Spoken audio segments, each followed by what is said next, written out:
બધું કેવું હોય ખબર છે? આ અડોશ પડોશમાં રહેતા હોય ને એટલે એકાબીજાથી જલન થતી હોય, એટલે એ તો એવું કહે જ નહીં. કારણ કે શું છે કે એના ઘરમાં કોઈ છોકરો બાકી હોય ને તો બાજુમાં કોઈ પડોશીમાં કોઈ છોકરાના સગાઈ કે એવું થાય ને તો એમ જ કે અરે રે એના થઈ ગયા, મારા છોકરાને નો થયા, પછી વાત આવી કરતા હોય. ભલે તમારા ફ્રેન્ડ છે, માનું છું કે કદાચ કહેતા છે, પણ તમે જ વિચારો ને કે આ આપણા જમાઈની આ આપણી બેન સાથે સગાઈ થઈ છે ત્યાંથી એને કેટલા સાચવે છે, કેટલો એની પાછળ ખર્ચો કરે છે.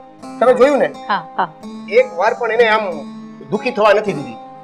હા, એ વાત તો સાચી. તો પછી આપણે ચિંતા કરવાની શું જરૂર છે?